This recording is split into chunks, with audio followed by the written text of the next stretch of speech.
Everyone has a gift. I haven't run into a person on the planet that does not have a unique gift that makes them feel alive. And ultimately, they can create it, they can connect with someone else, and in that connection, contribute to a better world. And that's part of the reason why I do what I do. Because when I see people live in Táloha where they're in that state, they're happy, they're fulfilled, there's meaning, there's purpose, there's perseverance, there's grace. I need to show up living Táloha, being in that state that makes us feel fully alive right here in the present moment. That's it. As I talk about this in the ecosystem and certainly in the book, will be these elements. I can tell you now the struggles that I have and that I've had.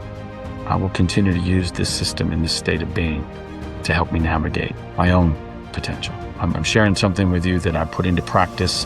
If you talk to any peak performer, anybody who's achieved great things in their life, they'll tell you what gets them over the top is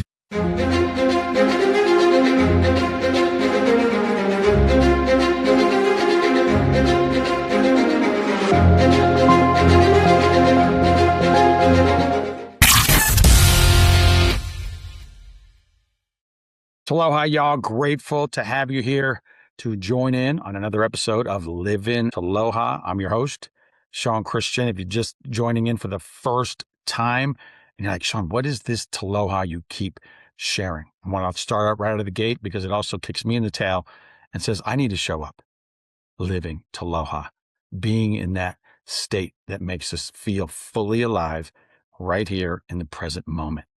That's it. And it is a combination of the Hawaiian spirit of living aloha. Of course, that's the genesis of just being present with my breath, my life I give you right now. And that Tahoe lifestyle, which is a lot of the active lifestyle that we all live. And you hear people and you see people in this world-class destination and a lot of world-class athletes, as a matter of fact, giving it their absolute all, going for it, charging hard, doing the thing that they love, having that perseverance, having a higher purpose. Some of them Olympic gold, they're looking for it. But you'll see as I get to talk about a lot of this stuff, it isn't going to be those things that sit outside of us. And that's really what I want to talk about specifically today, because everything in the whole ecosystem, whether you see it's the clothing, the coaching, the speaking, hopefully there'll be a book. I kick myself in the tail and doing that slowly.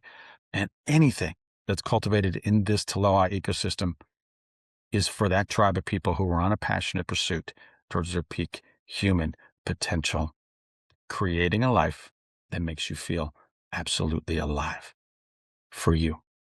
That's the component that a lot of people forget, because this is the one thing I want to remind people. It isn't about me. I'm just a guide, hopefully a force of inspiration in any capacity I can be. But ultimately, it comes down to each one of us. And I want to help cultivate that gift that you have, because you have a gift. Everyone has a gift. I haven't run into a person on the planet that does not have a unique gift that makes them feel alive. And ultimately, they can create it, they can connect with someone else, and in that connection, contribute to a better world. And that's part of the reason why I do what I do. Because when I see people live in Táloha where they're in that state, they're happy, they're fulfilled, there's meaning, there's purpose, there's perseverance, there's grace, and letting go. And we get into that flow state you hear me talk about so often. That's the state of just literally losing yourself. You lose a sense of time. You lose a sense of place. You're just in it. And as things unfold, you're constantly creating, correcting, and contributing over and over and over again, no matter what it is you're trying to create. That's constantly what you're doing.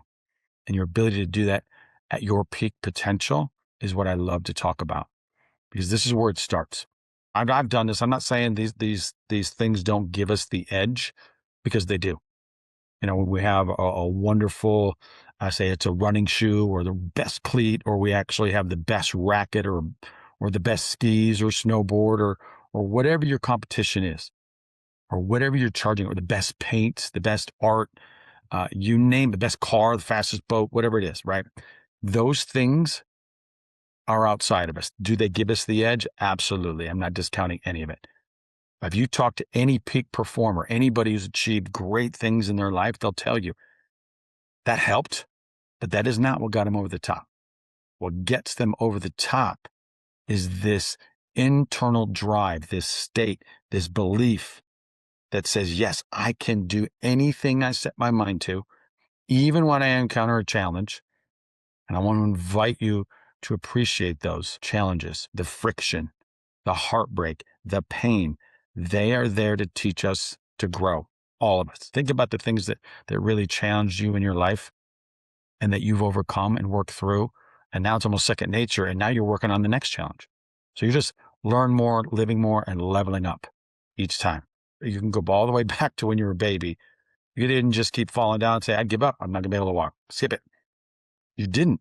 You couldn't even speak or articulate it, but you got up again and you put one foot in front of another and you hit yourself and you got your, the scar that every kid gets here on their chin. I have multiple ones. And you're going to get up again and just keep doing it until you're doing it. You don't think about getting up and walking right now. You didn't think about it then. You just did that because you were present. That's what I'm talking about. It wasn't about the baby shoes that you had on. Okay. So that is the first step. I want you to just sense and know that you've already done a lot of what I'm talking about. Might be the same with a bike, probably driving, anything, you name it. I've been on motorcycles. You just learn, you go, you fall, you fail, you get hurt every now and again, but that's all right. You get back up. But I've learned some of the things, what to do and what not to do and where I lack. This is a part of the system you hear me talking about is where do I lack? And I can tell you in any particular part of my life or anybody that I'm coaching or even having a conversation with about one of the areas that they might need to focus on. And as I talk about this in the ecosystem and certainly in the book, will be these elements that you need to weave into your life. And it's going to always start with being present. And you've got one foot in, one foot out. You're like, we've done this. I've been with coaches and I've been in experiences. And yet I'm still distracted by that game day or that experience, or you're trying to create or craft something, or even you're starting a business. You got one foot in, one foot out, and you're just not fully present. That is not how you're going to be able to maximize the moment. And what's life? Life is one moment after the next moment, after the next moment, after the next moment, and you keep trying to bring your best. But if you're not showing up and you're not focused, you're going to spin your wheels. You're going to get through some things, sure. But are you going to maximize your human potential and look back on your life or look back on that moment and go, wow, I gave it my all. I was fully there, fully alive, fully Táloha, because that's the thing you're cultivating. This intangible spirit, this energy that you're going to need. Think about that. Just start there. I can't underestimate the value of simply being present and being locked in. And that's where you'll hear great performers, artists, whether they're dancers or musicians, or they're just, you ever see someone just locked in to what they love to do? And that's the second component. Loving what you do. Getting there sometimes. Do I do things that I love doing? No. Do I love taking out the trash? No. But I love cleanliness. I love order. Gives me a sense of peace, gives me a sense of calm. So I do it. Oh, making your bed, same thing. Do I love to come home after whatever kind of day I might have had and go, the very least, I got a nice bed to go into. It's warm and I'm grateful for that too. Because I've had conversations with people across the world.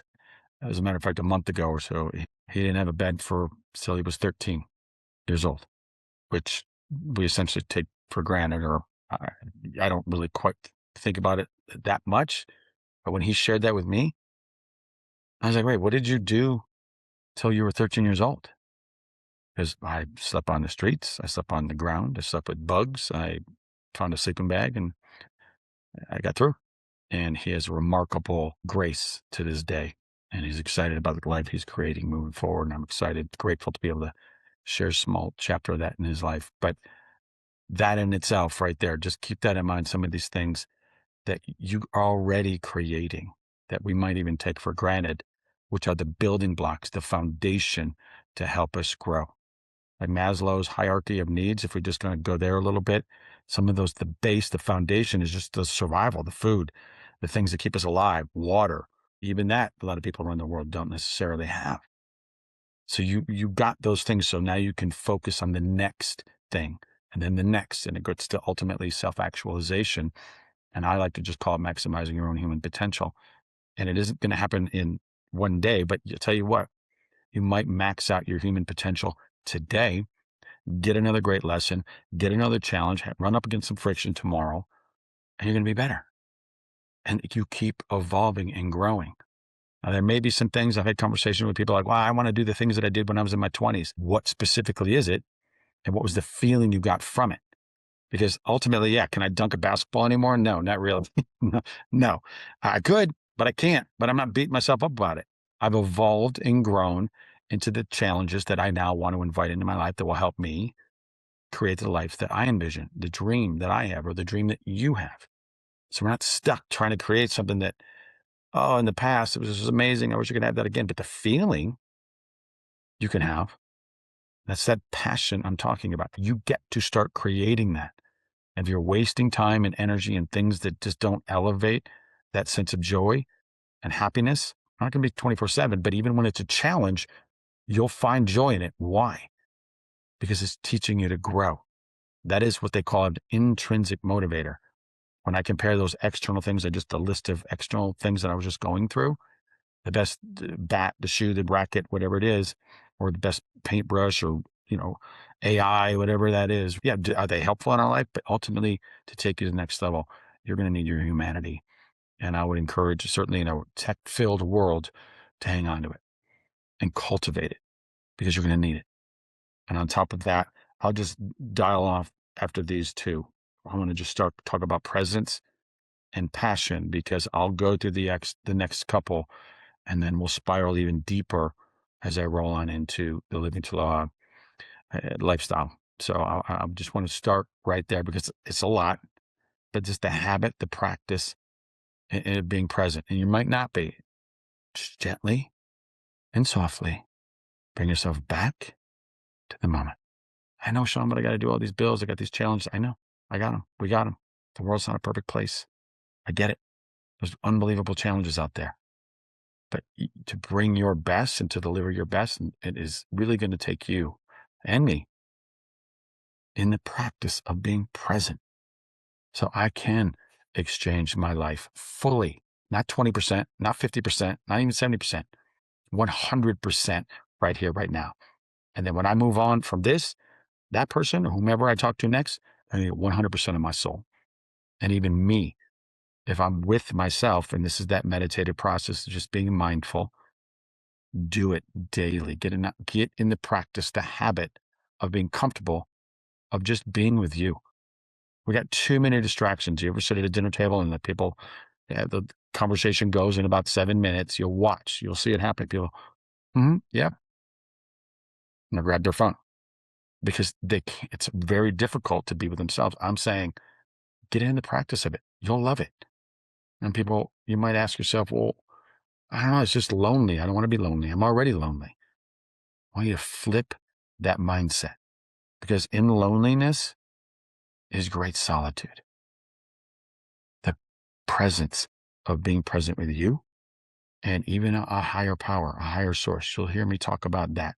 And God, the universe, energy, source, whatever you want to call it. But what I've experienced in my life, when people connect to something higher, it keeps you humble for sure. And there is a remarkable universal energy that can help us see things that we couldn't even envision before. Give these things a shot. Start with presence and weave that into passion, the things that you love, things that you like, certainly things you don't like. And there's those things that they're just something about, you don't have to know quite why yet, because I want to lean into those as we move forward in these conversations on how you can start cultivating a Táloha state of being every day. And your world will ignite. Ultimately, you're living inspired as much as you can, even when you get tripped up. It'll be one of these mind shifts and these state of being that in the end, you'll look back and go, wow, the quality of my day, just try it for a day. And we're talking about a week, and I'm talking about a month and a year, because things won't go our way. That's just life. And when you embrace it from that perspective, I can tell you now the struggles that I have and that I've had, I will continue to use this system in this state of being to help me navigate my own potential. I'm sharing something with you that I put into practice, and I can tell you a lot of the research has been supporting our ability to generate dopamine, that feel good neurochemical, the oxytocin, which is that love connection we have like in babies. We love connecting, right? And then less cortisol. That's the thing that frustrates us. And of course, our quality of life and unfortunately, our physical life starts to break down. You want to be around as long as you can. And these are the one of the things I want to share with you and your ability to improve the quality of your life. And you're literally in a passionate pursuit towards your peak potential, creating a life that makes you feel absolutely alive. And that aliveness is right here in the present. Start there. Big taloha, y'all. Excited to go on this journey with you. And thank you for all who share their thoughts, their experiences, who contribute and help. You inspire me each and every day to keep on pushing, to keep on challenging myself when things get hard and difficult. And it is because of life's experiences that brought me to this moment, and to be able to share at the very least, and hopefully ignite something within you and ultimately inspire you to create a life that makes you feel alive. Aloha, y'all. We'll see you next time.